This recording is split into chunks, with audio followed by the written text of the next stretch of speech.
It's the beginning of November and the official kickoff of the holiday season, but we plan like we have 60 days left to hit our personal and professional goals. Even though we know deep down in our head that, we're gonna have the holidays. Oh yeah, there's some weekends, all these other things. People are gonna have kids out of school. They're gonna take time to travel. So really, we only have about 37 days left when you really start to look at it closely.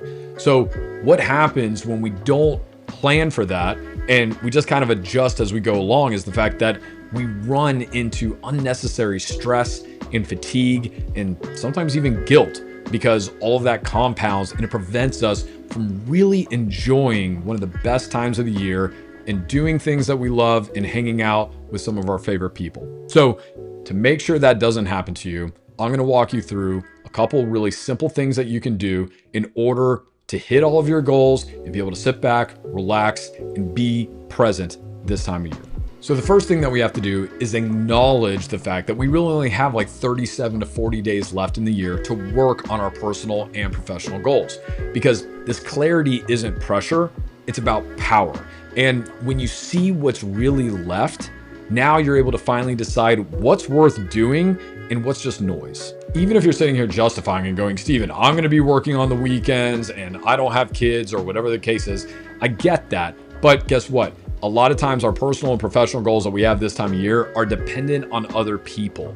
And they probably have travel that they're doing to go see family or parties and events and different things that are outside the normal flow of life that are going to be slowing them down. So it's kind of unreasonable to think that you, just in a vacuum all by yourself, are still going to be able to operate at the normal level that you would in other times of the year. So we need to kind of account for that slowdown. All right, so now that we have clarity on the situation, I've got 3 different things that you can do to help you absolutely crush your goals up to the end of the year and have some fun along the way while you're doing it. So the first tip that I have, and this is the most important one out of everything that you do, is to prioritize everything properly, okay? The problem that we all have at the end of the year is that everything feels urgent, but that's just not true. Not everything is as urgent as everything else. So one of the things that really helps me is something that I call the priority filter.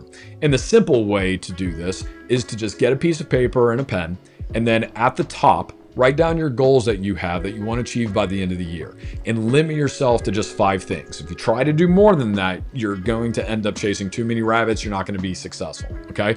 So try to keep it at just 5 goals that you're trying to accomplish or less by the end of the year. So then once you've done that, then start writing every single action item that you have, anything that's going to go on a to-do list for both your personal and your professional life. Because a lot of times it's chaos in our head. We know there's all these things we have to do and it just feels insurmountable. It's like, oh my gosh, how am I ever going to get to all this stuff?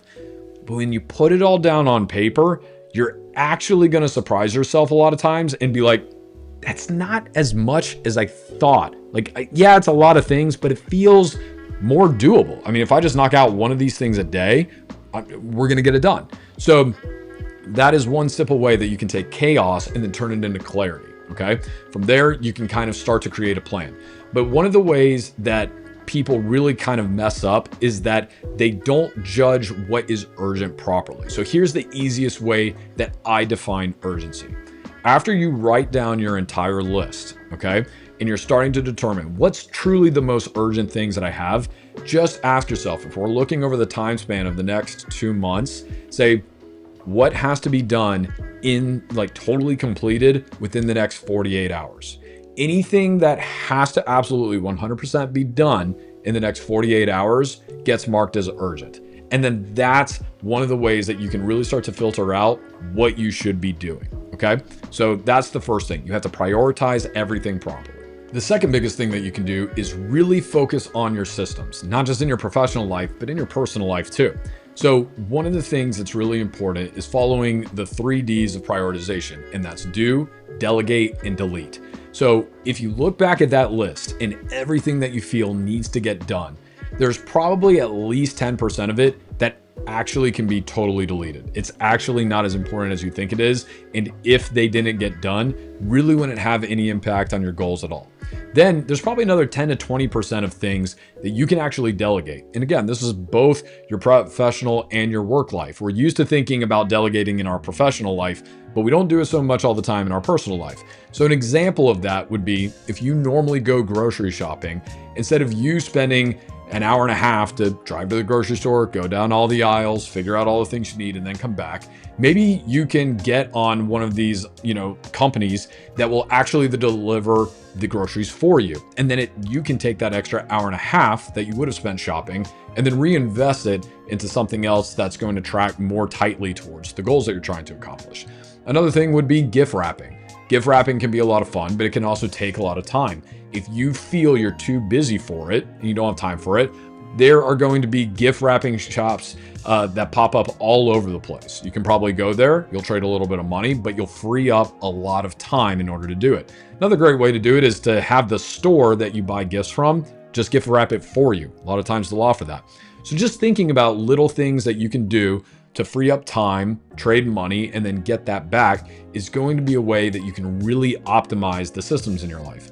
And then if there's things that you've been putting off, like paying your bills automatically, and you're still doing a lot of that manually, get some eggnog, get some wine, take an hour out of your night, turn on a show in the background if you want, and just go through and get it done. Just start the process of having all of your bills paid automatically. Then that way you don't have to worry about it this time of year.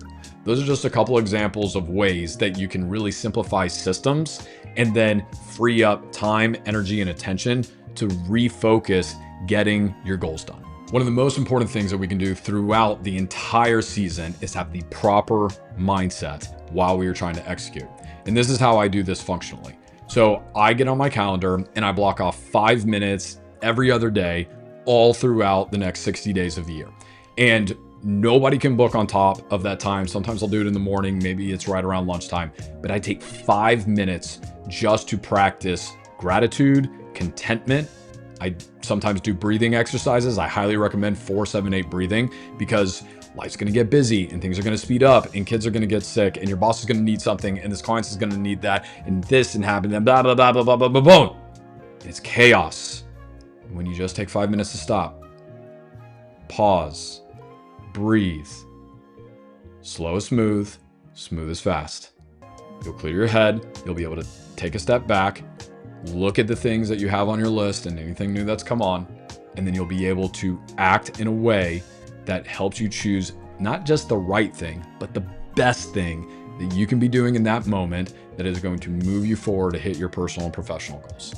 Normally, I end up seeing 2 different kinds of people during this season. Number one, you end up seeing people who do recognize there's only 37 days and they move at that pace without any kind of intention, and they don't end up hitting any or many of their goals, and they just settle for mediocrity, and they're fine with that. The other side are the people who really try to bull through everything. They burn themselves out. They hit themselves against deadlines because they don't truly accept the time frames that they do have, and they just try to take on too much. And because of that, they lose the plot, they don't have clarity, and then maybe they end up succeeding on their goals, but they burn out during the process and then have regrets along the way. What I propose is that you don't be either of those people. Acknowledge the amount of time that you do have during this holiday season. Be intentional with it. Eliminate the things that end up just being distractions, and then slow down during the times that require you to rest, recharge, and relax. None of us know how many holiday seasons that we have left, so just focus on making this one the best one ever.